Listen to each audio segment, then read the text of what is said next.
Hello, welcome to the Battling Baron Gaming. I'm Kev, and in this video I'm going to finally get round to painting something I got last year, which is the Red Goblin model from Games Workshop.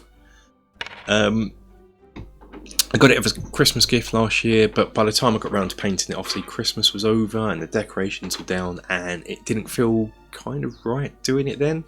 So I thought I'd wait a year until, well, now, when the decorations are back up, and as a bonus this time of year I have a lot more time on my hands. I'm not going out on doing anything, so I thought I'd have a go at painting it.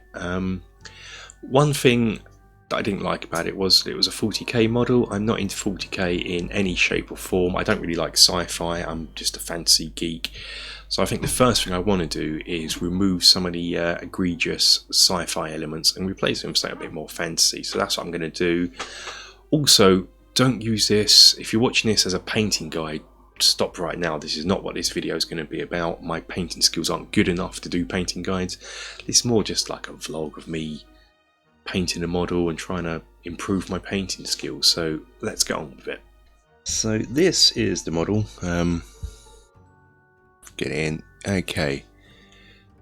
So it's got a little futuristicness about it that I don't like. The glasses, I don't think I'm going to be able to do anything about it, but they don't bother me too much. This bothers me. This is just too futuristic for my own liking, so I think I'm going to get rid of that for sure.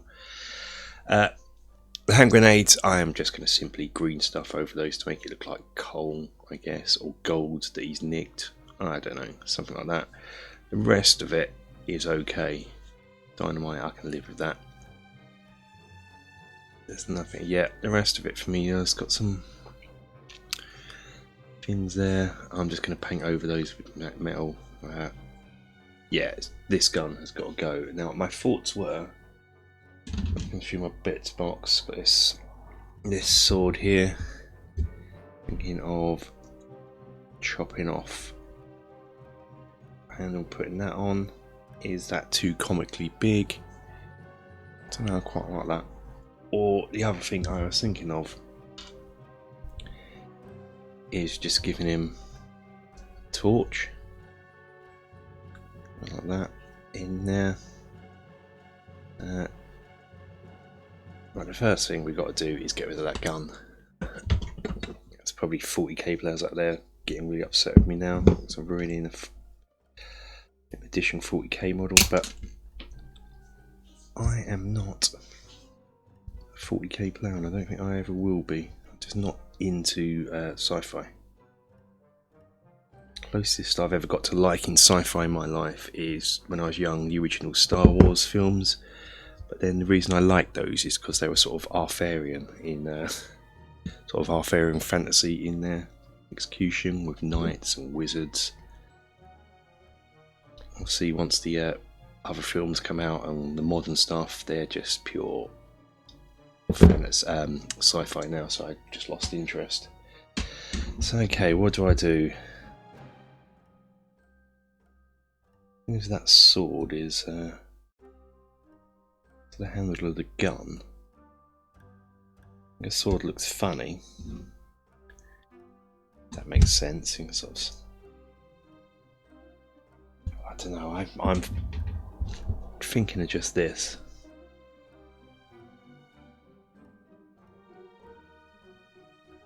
I think a fire. I think it makes sense that he's out in the night doing these Yuletime shenanigans, and he's gonna have a torch. So I'm gonna do a torch.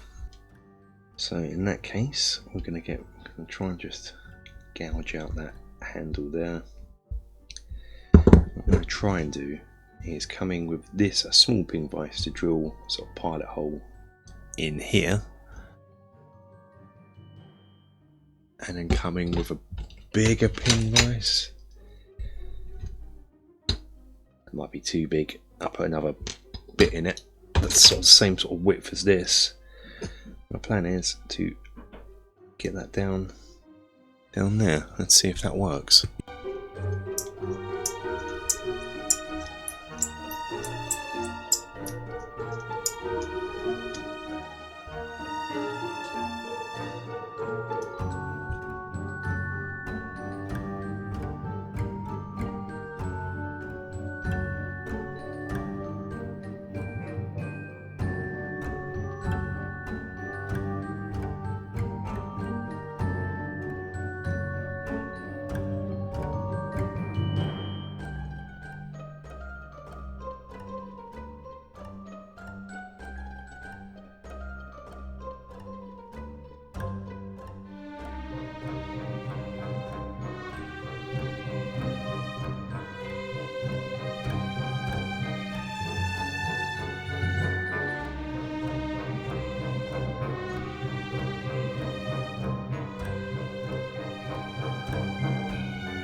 Next up, I want to get rid of the hand grenades here. I mean, I'm really pleased with this. Green stuff. So I'm just gonna effectively just, my aim is just to smooth it over. Because what I want it to look like is bits of coal or gold. Still not deciding yet. So I'm just gonna put blobs in. Probably just gonna actually cover the whole lot.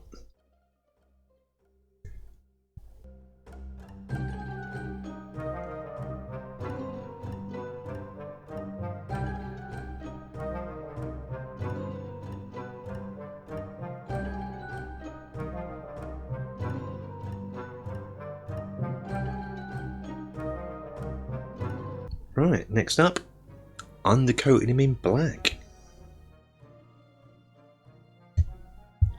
Going to get some colour onto this now. I'm going to start off with some Corax white on, strangely enough, the white bits.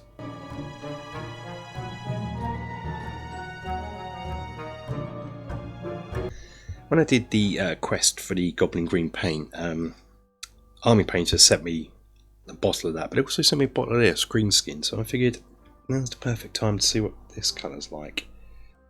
It's dark. Perfect. That could be good for a base coat for his skin. So his leg's going to be green. It's a bit watery. I'm going to have to shake it up a bit more. I'm going to use this as a base coat.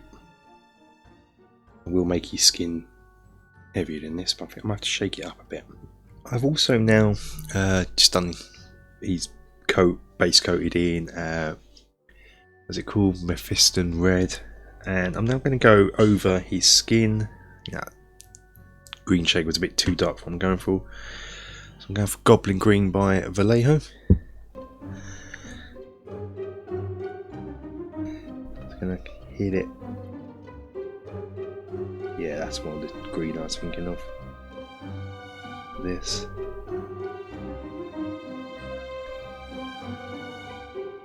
If you remember my, keep some of the shade in, some of the darker bits in.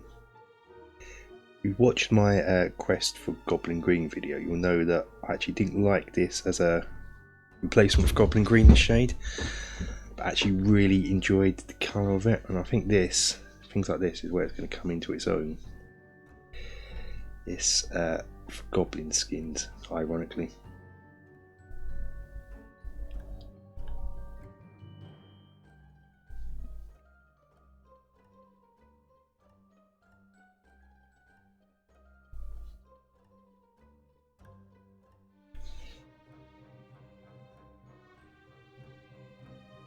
It's nice, that green shade was a good base colour for the green, I guess, for most orcs and goblins, so I probably will be using that in the future. Just giving him a highlight of Evil Sun Scarlet, just on the raised bits, just make your red pop. I think he's really starting to come together now, but I want to get some colour onto his flame here, so I'm going to use inks for this. But yeah, really come together. Got all sort of the base colours in, metallics. He had Stick of Dynamite here, that's now become a Candy Cane Rock. His medal is going to match that Candy Cane Rock type situation. Got all the metals on. His goggles I'm trying to subtly put there and not bring attention to them, so that's why they're quite dark. But now for this, it's going to come in with some yellow inks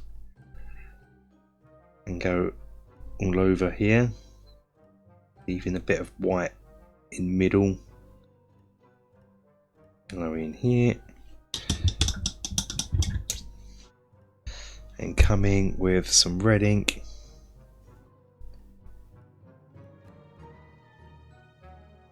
and let that just find its own way.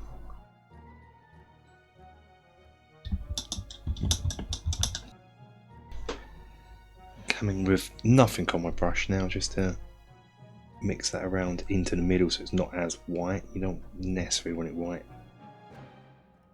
And then blend it all on the edges so it's more orange than red.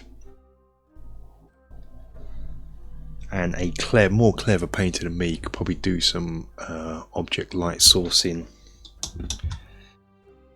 on this, and I'm not a good painter, that kind of painter, so I won't, but that could be a nice future video trying to practice my object light sourcing. So I'm going to just blend it in as much as possible.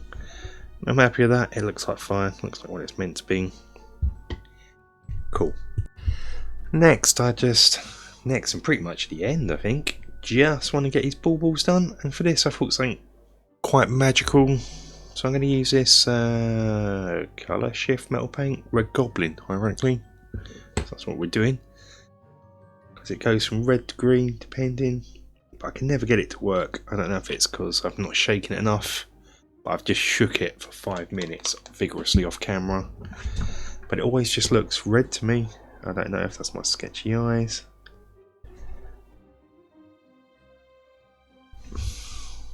Well, I don't know. Actually, no. I take that back. Probably not coming out on camera well, especially in this light, but it's sort of reddy green depending on how I look at it. Probably work better on a non-black undercoat. I'll have to give it a few coats.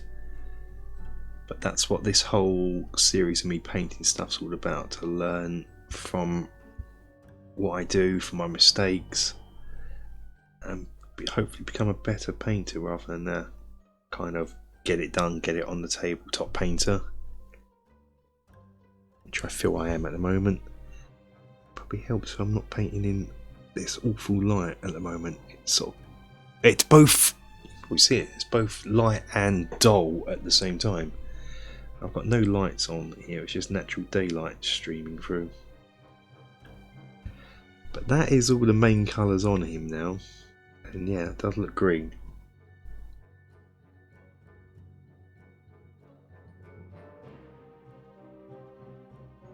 And red at the same time, so I'm happy with that. That looks like a Christmas bauble.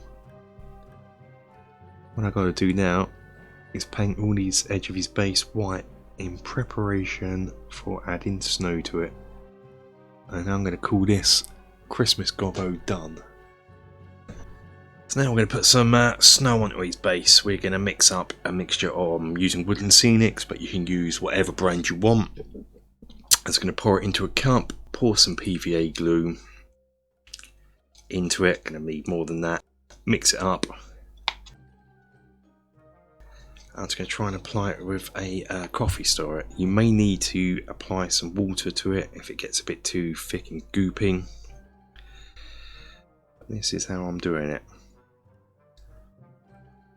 So we're going heavy. I don't really want to see the boxes so much.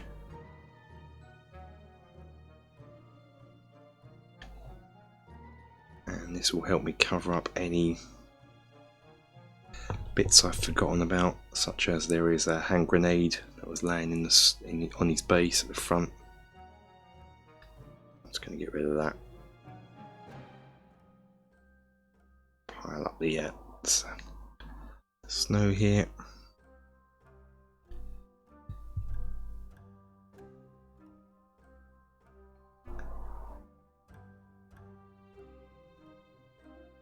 Like so.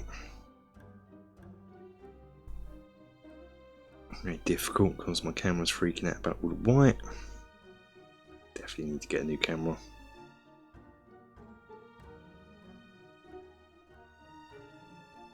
And then when you've got enough on there you're happy with, just come in. Probably best to do this over the lid or something, because you're just going to come in and sprinkle some of the fresh snow over. Keep on reapplying it.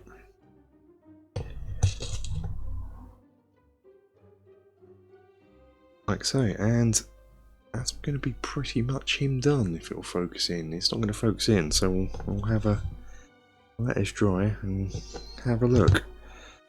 It's not bad. It's not my best paint job I've ever done, but not bad. I enjoyed taking a 40k model and turning it into a more fantasy based model, and that's what this was mainly about. Just making sure I can put this on my shelf at Christmas time and it not look out of place amongst being the only sort of sci-fi model here. And he's done. Yeah.